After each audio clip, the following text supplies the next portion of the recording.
Okay, మీరు వెళ్ళి కలిసారా? భీమిలి కాసా హోటల్కి వెళ్ళి కలిసారా? కలిసిన తర్వాత ఏం మాట్లాడారు? అతను 1 crore అలా ఇస్తాను, బిజినెస్ ఏమైనా చేద్దామని చెప్పారు. ఇన్వెస్ట్మెంట్ నాది, ప్రాఫిట్స్ నీది అని. సో ఐ వాజ్ లైక్, మీరు 1 crore ఇచ్చినా 50 lakhs ఇచ్చినా ఏమి ఇచ్చినా I'm not in a position to do a business అని చెప్పాను క్లియర్గా.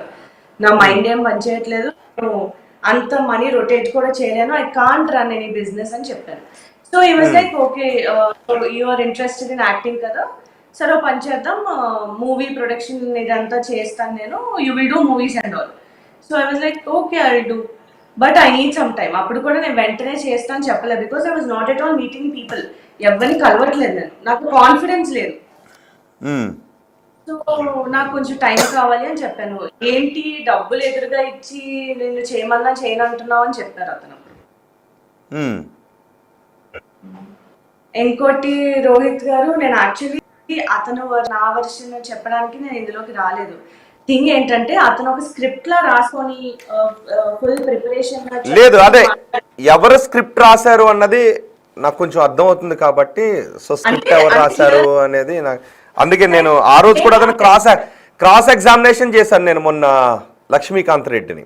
సో నాకు ప్రతి పాయింట్ కావాలి, ఎవరు స్కిప్ చేస్తున్నారు అన్నది కూడా కావాలి. అందుకే నేను కూడా మిమ్మల్ని కొంచెం, అఫ్ కోర్స్ మీరు కల్ప్రిట్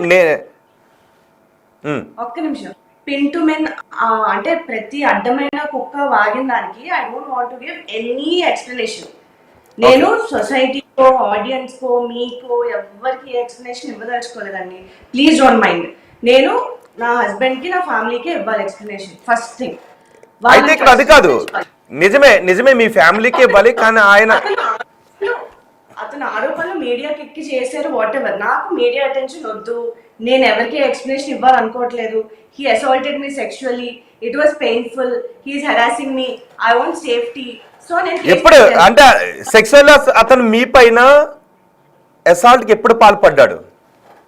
ముందు అయిందంతా నేను, అది కూడా నేను ఎప్పుడు ఓకే ఇది నా కర్మ, నేను ఇలా ట్రాప్ అయిపోయాను అని చెప్పి ఊరుకున్నాను. July 12th, July worst nightmare for me. July 12th అన్నది నా జూలై 12th ఓకే. అప్పటి వరకు ఐ వాజ్ బేరింగ్. ఇప్పుడు ఏమైనా మంచి మెసేజెస్ పంపించినా నా వీడియోస్ అతని దగ్గర ఉంచుకొని బ్లాక్మెయిల్ చేస్తే అతనితో గొడవ పడతానా నేను? డూ యూ థింక్ నేను అతనితో గొడవ పడగలని? నాకున్న ఒక భయమే, మీడియాలో ఏమైనా లీక్ చేసి బెదిరిస్తారు, నాకు ఆల్రెడీ చెడ్డ పేరు ఉంది, నాకు ఎందుకు బెదిరించి అతనితో నేను ఏమైనా ఫైట్ చేయగలనా? సామరస్యంగా సైలెంట్ గా ఉండి అతని దగ్గర ట్రాప్ అయిపోవడం తప్ప నేను ఇంకేమైనా చేయగలనా? అతను అదే అంటున్నాడు, మీరు తనని బెదిరించడం లేదు, కానీ రెండో పెళ్లి చేసుకుంటానని మీరు తనలోకి వచ్చి, తన లైఫ్లోకి వచ్చి, తనతో మీరు ఫిజికల్గా కూడా కలిసిన తర్వాత మీరు తనని స్కిప్ చేస్తున్నారు, అవాయిడ్ చేస్తున్నారు. నేను చేసింది తప్పే అవ్వచ్చు, కానీ నేను మోసపోయాను నీ డబ్బులకి, 1,30,00,000 అని అతను అంటున్నాడు. ఒక నిమిషం, అతనివి నేను అన్ని చూశాను. నేను అతని వర్షన్ అతను మాట్లాడేది ఎక్స్ప్లెనేషన్ ఇవ్వడానికి రాలేదు. ఫస్ట్ థింగ్ కాదు, అసలు జూలై 12th ఏం జరిగింది? జూలై 12th ఏం కేసు నేను పెట్టాను, దాన్ని సైడ్ ట్రాక్ చేయడానికి మీడియాలో వచ్చి నా విషయంలో పిచ్చిగా మాట్లాడుతున్నారు. సెకండ్ థింగ్, నేను మీడియాకి వచ్చి ఎందుకు మాట్లాడానంటే నా ఫ్యామిలీ బతకాలి కదా, నేను ఇప్పుడు ఎవరికి ఎక్స్ప్లెనేషన్ ఇవ్వక్కర్లేదు. నా ఫ్యామిలీని అందరూ క్వశ్చన్ చేస్తారు, సో నేను వాళ్ళ కోసం మీడియాలోకి వచ్చి మాట్లాడుతున్నాను. బికాస్ మా హస్బెండ్ ఆఫీస్కి వెళ్ళాలి, మా చెల్లి తమ్ముడు కాలేజ్కి వెళ్ళాలి, చదువుకోవాలి, జాబ్స్ చేయాలి, మా మమ్మీ స్కూల్కి వెళ్ళాలి. ఈ పిచ్చికొక్క వచ్చి నోటికి వచ్చినట్టు వాగేస్తే దే ఆర్ ఆల్ ఆన్సరబుల్. ఇది కాకుండా ఎక్స్ట్రా ఏంటంటే 2 years గా నేను భరిస్తుంది సరిపోదు, మా ఫ్యామిలీ రిలేటివ్స్ కానీ వేరే ఫ్రెండ్స్ కానీ ఒకటి సరిపోదా ఇంకొకటి కూడా అన్నట్టు ఇవన్నీ మంది కాదు. సౌమ్య గారు ఒక్క విషయం చెప్పండి, అతనికి మీకు ఫిజికల్ రిలేషన్ ఉందా? ఐఎమ్ సారీ, నేను ఈ క్వశ్చన్ అడుగుతున్నందుకు ఐఎమ్ సారీ. అతనికి మీకు ఫిజికల్ రిలేషన్ ఉందా? నా బాత్రూమ్ వీడియోస్ తీసి మీడియాలో లీక్ చేస్తాను, నువ్వు ఆ వీడియోలో అమ్ముకుంటున్నావు డబ్బులు లేక పాన్ సైట్స్ అని ఇవన్నీ రిలీజ్ చేస్తాను. సో అతను చెప్పిన స్టోరీ సెన్సిబుల్ గా ఉంటారు కదా, ఇప్పుడు చెప్పింది కూడా అందరూ నమ్మారు కదా ఫస్ట్ హాఫ్ లో.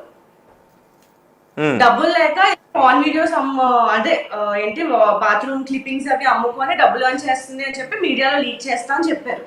That's not sensible. నాకు భయం ఏదా? ఏ అమ్మాయికైనా భయం వేస్తుంది. అండ్ మోర్ ఓవర్ నా కేసు తీసేసుకున్నారు, నా లైఫ్ మొత్తం అతను గ్రిప్ లో పెట్టేసుకున్నారు. What can I do? నేను అదే అంటే మీ లైఫ్ ని అతని గ్రిప్ లో ఎలా పెట్టుకున్నాడు? మీ లైఫ్ ని అతని గ్రిప్ లో ఎలా పెట్టుకున్నాడు? చూడండి, మా ఫ్రెండ్స్ ని కట్ చేసేసారు, కేసు అతని చేతిలోకి తీసుకున్నారు. ఫైనాన్షియల్లీ నేను రాజేష్ సార్ దగ్గర జాబ్ చేస్తున్నానని అది కూడా కట్ చేస్తారు.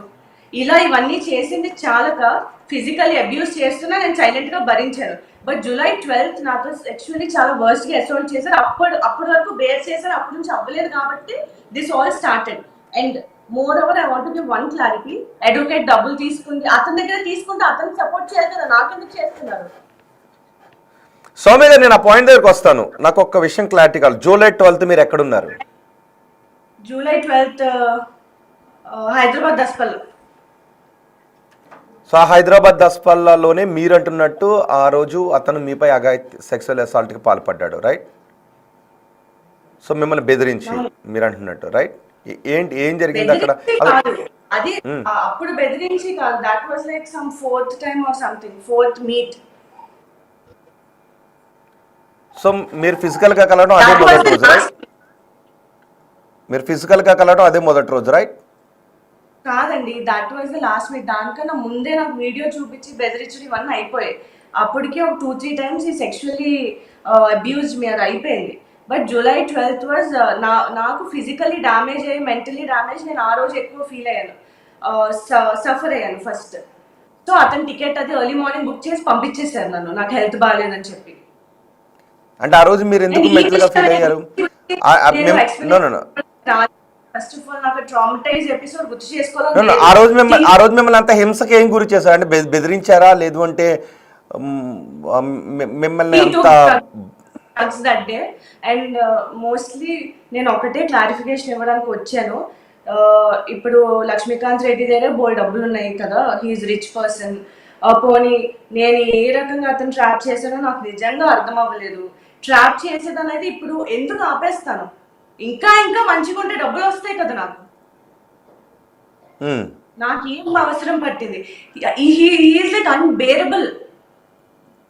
అండ్ అడ్వకేట్ కి డబ్బులు ఇచ్చాను అతను చెప్తున్నారు కదా, అతను డబ్బులు ఇస్తే నాకెందుకు హెల్ప్ చేస్తారు? పోనీ అనుకుందాం ట్రాప్ చేసి ఏదో చేసి నా దగ్గర పోనీ 1.5 ఉంది అనుకుందాం, ఆ 1.5 కోసం నాకు హెల్ప్ చేస్తారా? 40 crores, 50 crores, 60 crores లక్ష్మీకాంత్కి హెల్ప్ చేస్తారా? కరెక్టే. నేను అనేది మీరు అదే మిమ్మల్ని లక్ష్మీకాంత్ మోసం. మోర్ ఓవర్ మీరు జడ్జి కాదు, మీడియా ఇస్ నాట్ కోర్ట్. నేను ఎవరిని నేను జడ్జి కాదు. నేను జడ్జి. మీరు చెప్పాలి అనుకుంటేనే చెప్పండి. Please listen to me Rohit గారు. మీ ఇది అంటే ఆడియన్స్ జడ్జిలు కాదు. మీ ఒపీనియన్స్ నా లైఫ్ ని ఏమీ మార్చవు, నాకేం ఉపయోగపడవు. నేను కేసు పెట్టుకున్నాను, నాకు పబ్లిక్ అటెన్షన్ వద్దు. This is very private matter, నా పర్సనల్ మ్యాటర్. నేను కోర్టులో డీల్ చేసుకుందాం అనుకున్నాను, because that bastard should get punishment for what he did with me. ఇక్కడ నిజంగా కల్ప్రిట్ ఎవరో వాళ్ళు ఖచ్చితంగా శిక్షింపబడాలి. అది కాదు, ఒక్క నిమిషం. ఓకే సౌమ్య గారు, ఓకే ఏం మాట్లాడుతున్నాడో నేను ఎక్స్ప్లెనేషన్ నాకు ఇవ్వను. మీరు అతన్ని నాన్నారు అని ఎందుకు పిలిచారు? నాకు ఒక 50,000 రూపాయలు వెయ్యమని ఎందుకు అడిగారు? నేను ఒక చార్ట్ మీకు చూపిస్తాను, అది నిజమో కాదో చెప్పండి. మీరు నాన్నారు గోల్డ్ చాలా బాగుంది, ఇక్కడ ఒక 50,000 రూపాయలు వెయ్యి ఆర్నమెంట్ కొనుక్కుంటాను అని మీరు అడిగారా లేదా? ఈ చార్ట్ లో ఉన్నదే అవునా కాదా, మీరు పెట్టిందా కాదా? ఒక చార్ట్ మీకు పంపిస్తాను, దాన్ని మీరు పెట్టిందా కాదా అని చెప్పగలుగుతారా?